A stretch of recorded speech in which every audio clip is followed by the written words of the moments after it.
I do it, you do it, you definitely do it. You're probably wondering, what do we all do? Whoa. We drive.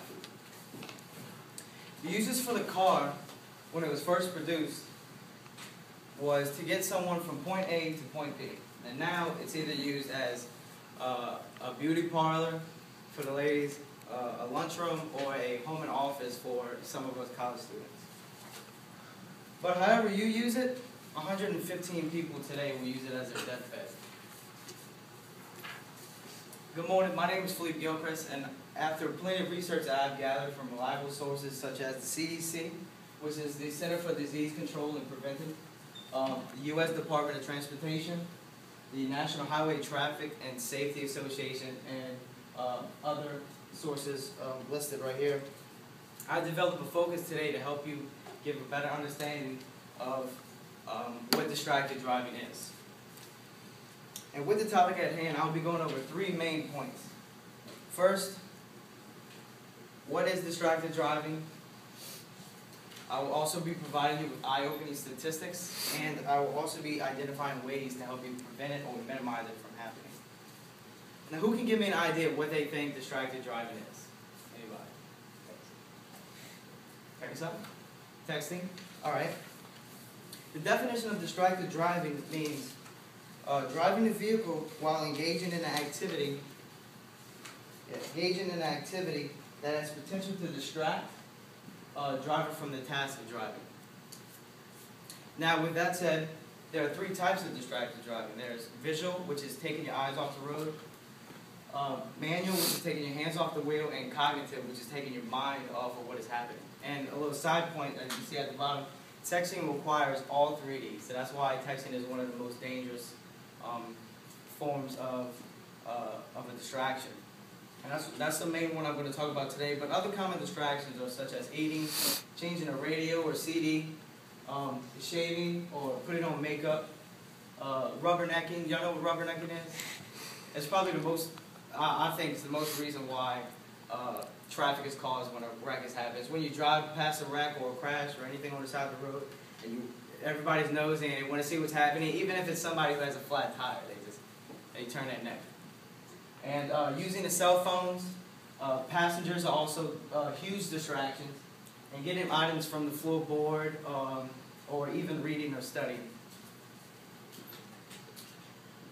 All right, the National Safety Council estimates every 24 seconds a distracted driving related accident happens in the U.S. alone.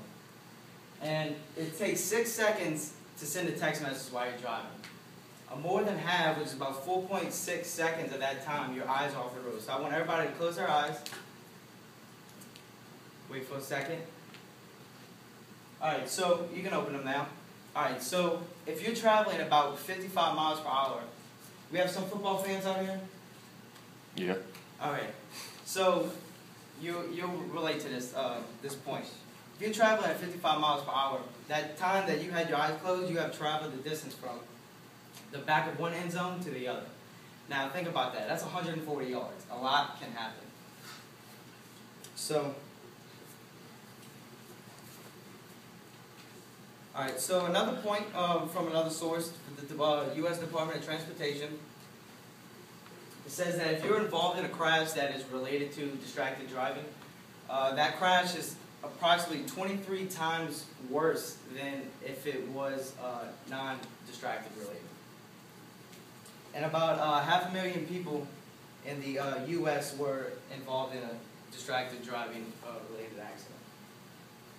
And also, the National Highway Traffic and Safety Association says that 1 in 5 people are involved in distracted related accidents.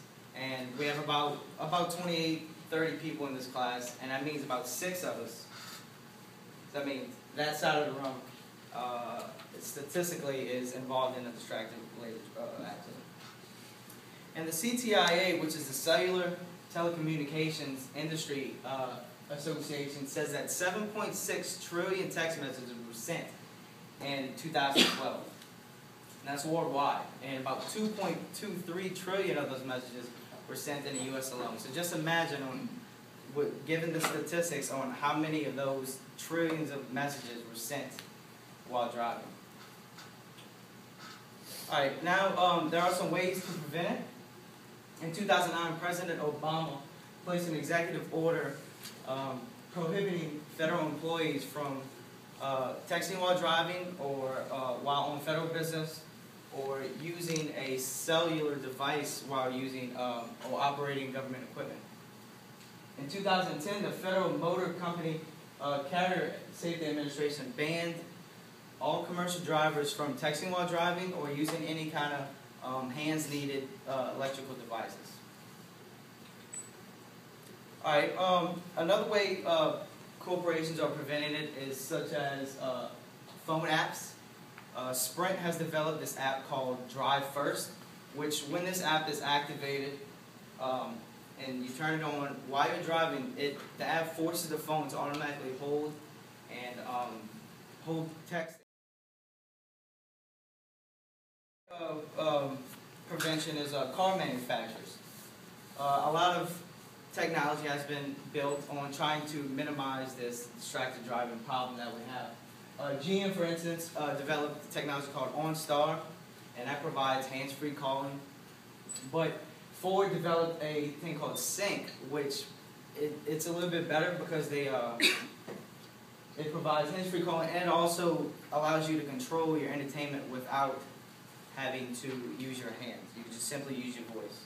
Y'all have all seen that commercial when the boy wants to know where babies come from, whatever. I think it's hilarious.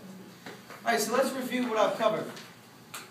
I said, what is distracted driving? I gave you shocking statistics, and lastly, I provided you with ways to prevent or minimize the likelihood of it happening to you. And hopefully, this has given you a better insight on what distracted driving is and the realities that lie in it. Thank you.